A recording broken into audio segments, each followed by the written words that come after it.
Welcome back to the Empowered Healers podcast. This is season 3, episode 2.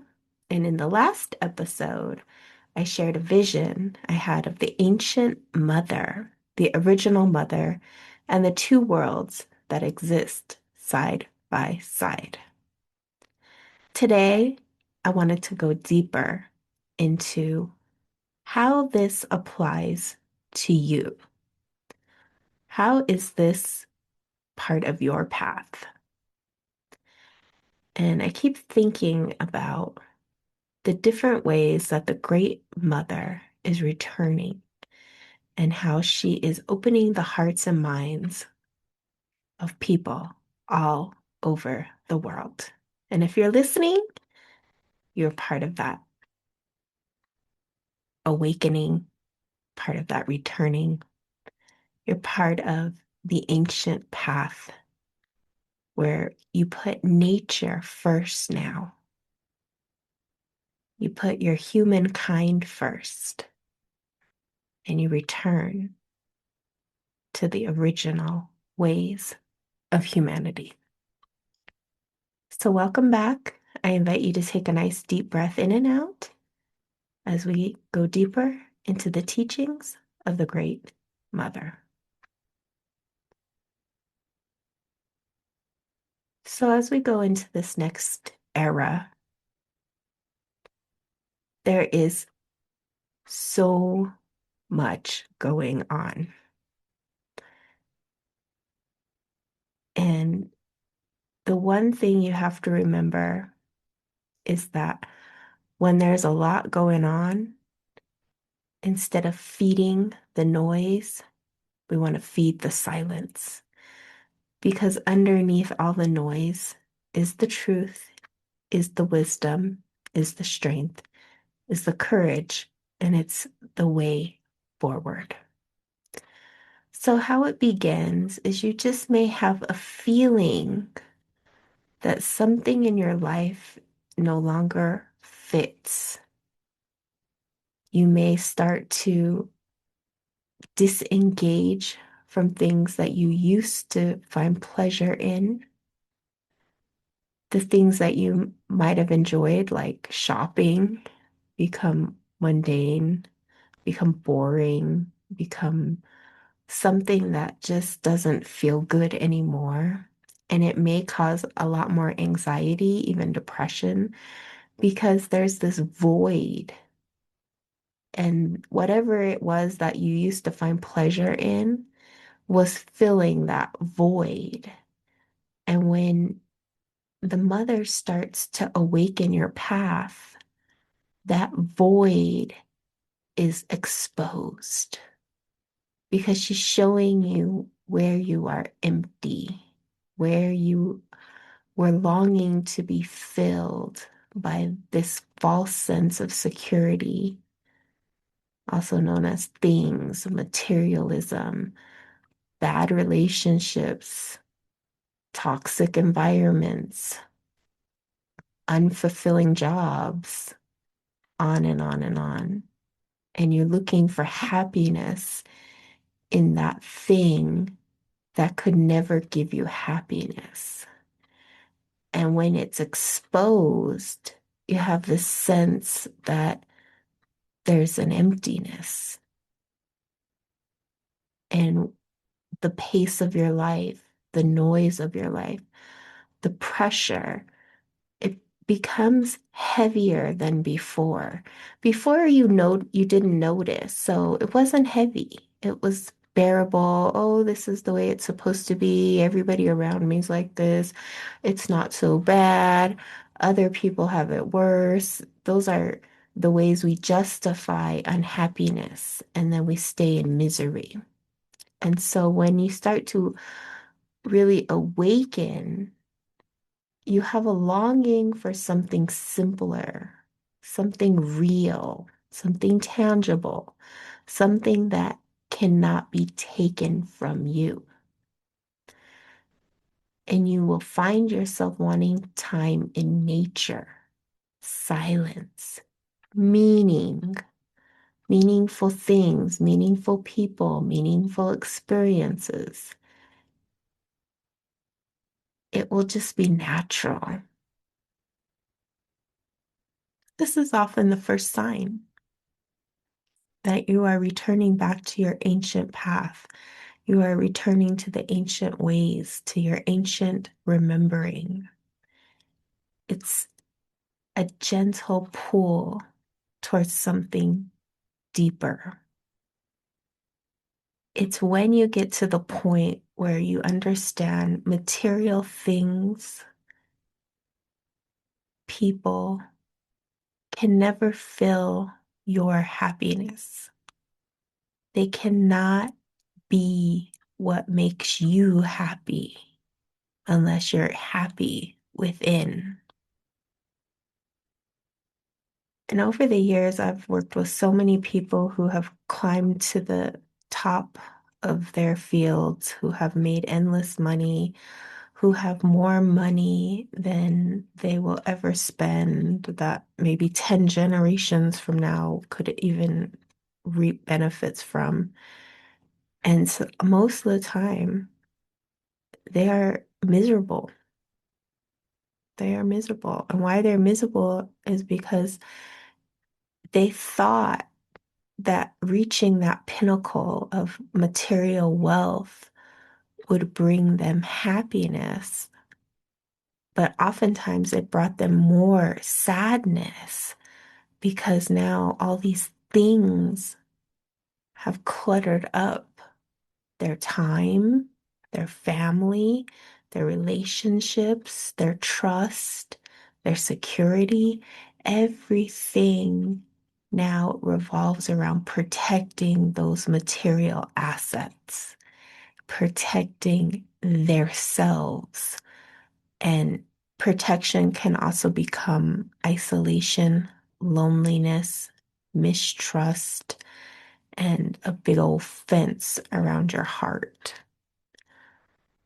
So when we think that material things will bring us happiness, we are wrong because it is often the enunciation of material things that brings happiness. Because when you can't rely on that new car, that new house, that shiny diamond, then you have to rely on the things that bring you internal happiness, like that flower, that tree, connecting with your loved ones, having a good meal together, the simple things that draw us into nature.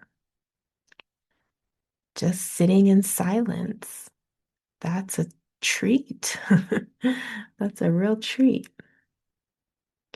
So when you're going through the the first parts of awareness, you become real sensitive to the world. And there comes a time where you feel trapped in between worlds. You may notice that certain environments drain you, conversations that were normal now are surface level. You don't want to gossip, you don't want to chit chat, you don't have time for superficiality. And spaces that once felt exciting now feel overwhelming. And you're changing, and the world around you isn't. So things are different than they used to be. And that is a natural part of the shift. When you begin to return to a more natural rhythm, the unnatural starts to feel louder. And it's not comfortable because you're going to be more aware of energy, more aware of people's intentions. You're going to know what's true, what's not. You will feel things more deeply, and you're going to need more time to reset. You're going to feel a strong need to protect yourself from outer chaos, and you're going to want your peace. This isn't weakness, it's awareness returning to you. It's what we often call self love.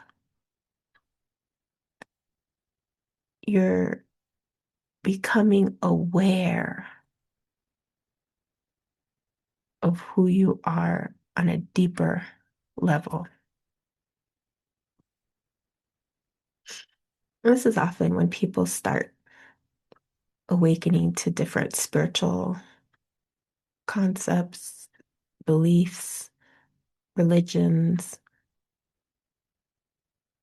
They have a deeper wanting and yearning to understand the spirit world.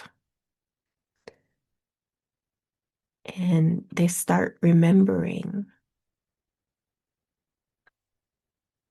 they remember the things that really bring them joy, thoughts of childhood, knowing that life is more than what we are taught, that it's deeper. There's deeper laws, deeper rhythms, deeper wisdom. And there will be a pull towards the earth, towards ceremony, towards stillness. And when this starts to happen, you have to heed the call, go back into nature, develop rituals, go into silence, prayer, energy work, living simply and honestly,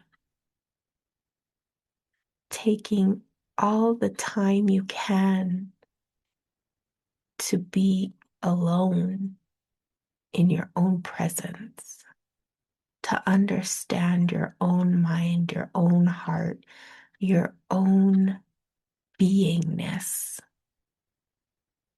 That's the original feminine wisdom. The masculine is an external drive. It's an action force. It's the part of us that builds. But how can we know what to build unless we have a vision, unless we have a deep knowing that whatever it is we build will succeed, it will last, it won't crumble the second we put it up, it will become something others can enjoy, and it will be something maybe we can pass on to the next generations. And if it's really built well, we hope it will be here for the next 7 generations and beyond. So when we connect to the feminine, we are connecting to the stillness. And through the stillness, vision emerges, answers come, beauty steps forward, and our lives begin to blossom, bloom, and fruit. And that's all because we step out of the chaos and into the stillness. And when we begin to step out of chaos and into stillness, we begin to reevaluate our life. What once felt important becomes meaningless. A lot of times, this is the stage where you quit your job, move out of the big house, start simplifying, and start investing into things that bring you internal peace versus external chaos. You begin to want to feel lighter in all ways. And what you used to think was optional, like meditation, nature walks, those things become essential. Peace becomes more important than proving something. It becomes more important than fitting in. Alignment becomes more important than speed. Knowing when to start, when to stop, when to rest, that's alignment. And pressure is not part of your rhythm anymore. Force is not something you can even tolerate.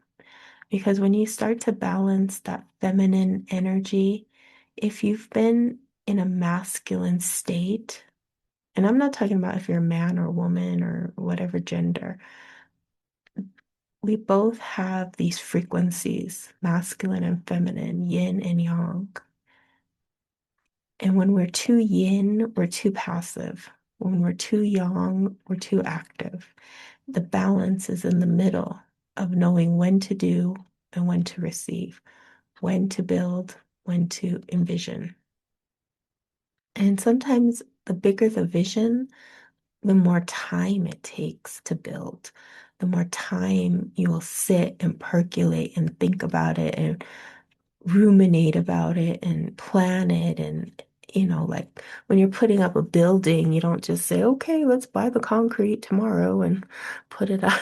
There's a whole planning process, there's permits, there's finding workers, there's developing a plan, there's finding the materials, there's all this stuff involved before you can even build.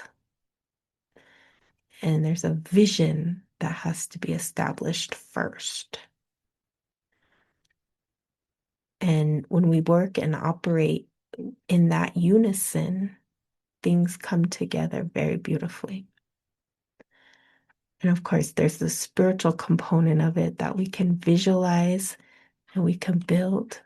But without that magic, that opportunity, that unseen force, everything just falls flat.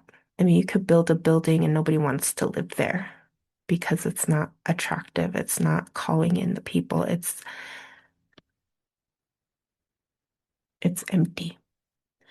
And we've all been into buildings that feel empty and cold because they have no spirit.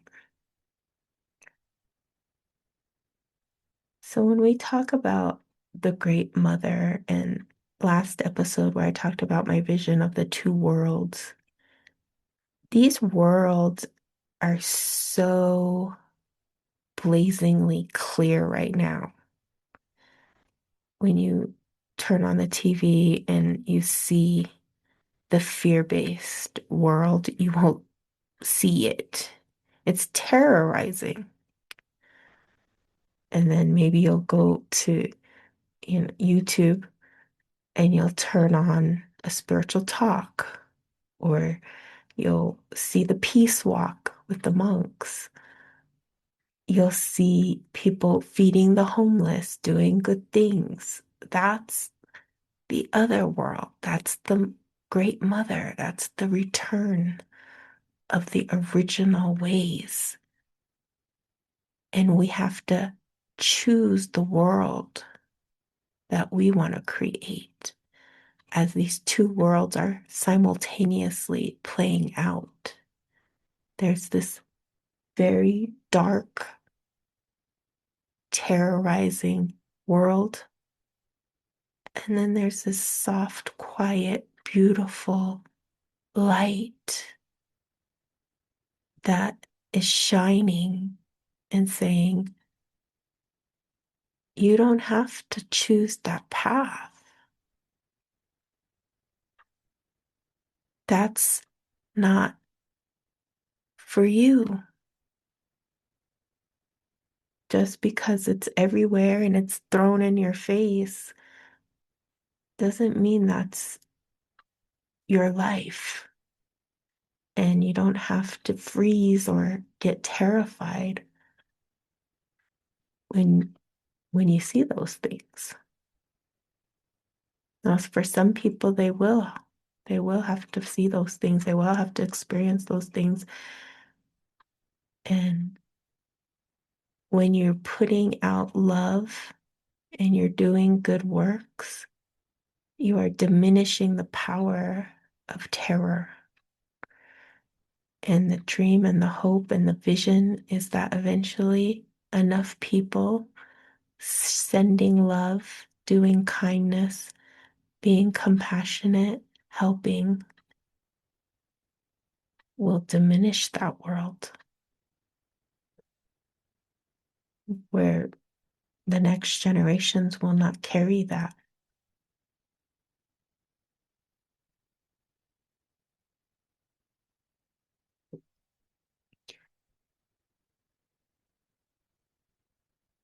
So it's a choice. Do I choose to be the love warrior, or do I choose to walk the fear path? And if you're listening, I think that choice is very obvious. And this is what the empowered healer path is. It's not a title, it's not an identity, but it's a role that emerges naturally over time. It comes with the choice to do good, to clear the mind, to clear the heart. Every day, in small ways, we choose peace over pressure, truth over performance, connection over disconnection, and love, not fear. We don't choose once, but we choose over and over again. And those choices eventually, slowly but surely, shape the life we live, the life our family lives, the life our community lives, and eventually the country and the world. So if something in this episode feels familiar to you, then just know you're not alone. Many people are feeling this shift right now. Not because something new is created right now, but because something ancient is being remembered. The ancient mother is not a person. She is a being. She is a presence. She is the heart of who we are. It's a rhythm that she gives us, a way of life that she gives us. And for those who feel the pull, welcome back. Welcome back to the original ways. Welcome back to the ancient magic. Welcome back to the human being. We are human beings, not human doings. So if you are walking this path and you feel called to strengthen your energy, your protection, your clarity, to return to your ancient ways and magic, then I invite you to join us in the next candle blessing ceremony, to book a session and to connect deeper to the Great Mother. And until we meet again, enjoy your week, enjoy your time, go back into nature, and know that you are blessed. Many blessings. Aho.